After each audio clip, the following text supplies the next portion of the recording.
Assalamualaikum warahmatullahi wabarakatuh. Kami dari kelompok 5 yang beranggotakan saya sendiri Edwinanto, yang kedua ada Delta Arifah Yuni, akan menjelaskan materi tentang teori sistem. Untuk materi pertama, poin A, pengertian sistem. Sistem merupakan kesatuan bagian-bagian yang saling berhubungan yang berada dalam suatu wilayah serta memiliki item-item penggerak. Contoh umum misalnya seperti komputer. Komputer merupakan suatu kumpulan dari beberapa elemen kesatuan lain seperti prosesor, hard disk, mainboard RAM, ROM, keyboard, monitor, dan lain sebagainya yang saling berhubungan sehingga membentuk suatu komponen komputer yang bertujuan untuk membantu penyelesaian tugas tertentu dari manusia. Untuk poin B, ciri-ciri umum suatu sistem. Yang pertama, merupakan suatu kesatuan atau holistik, memiliki bagian-bagian yang tersusun sistematis dan berhierarki. Yang kedua, bagian-bagian itu berelasi satu dengan yang lain. Contohnya komputer tadi, sebagai suatu sistem merupakan suatu kesatuan. Bagiannya terdiri dari casing alias penutup dan isi. Penutup terdiri dari bagian luar dan modelnya. Isi terdiri dari kabel, prosesor, hard disk, CD drive, power supply, dan seterusnya.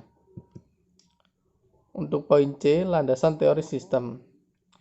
Menurut Benetti, teori sistem adalah suatu ekspresi yang terorganisir dari rangkaian berbagai konsep dan prinsip yang saling terkait yang berlaku untuk semua sistem. Terdapat dua kelompok pendekatan dalam mendefinisikan sebuah sistem, yaitu satu, pendekatan prosedur. Pendekatan sistem ini sebagai suatu jaringan kerja dari prosedur-prosedur yang saling berhubungan, berkumpul untuk melakukan suatu kegiatan atau menyelesaikan sasaran tertentu. Yang kedua, pendekatan komponen atau elemen. Pendekatan sistem ini lebih menekankan pada komponen atau elemen sehingga sebagai kelompok elemen-elemen yang terintegrasi dengan maksud yang sama untuk mencapai suatu tujuan. Sistem memiliki klasifikasi yang dapat membedakan sistem yang satu dengan sistem yang lain. Yang selanjutnya, D. Komponen dasar sistem. Terdiri dari satu, komponen-komponen sistem saling berhubungan satu sama lain. Yang kedua, suatu keseluruhan tanpa memisahkan komponen pembentuknya. Yang ketiga, bersama-sama dalam mencapai tujuan. Yang keempat, memiliki input dan output.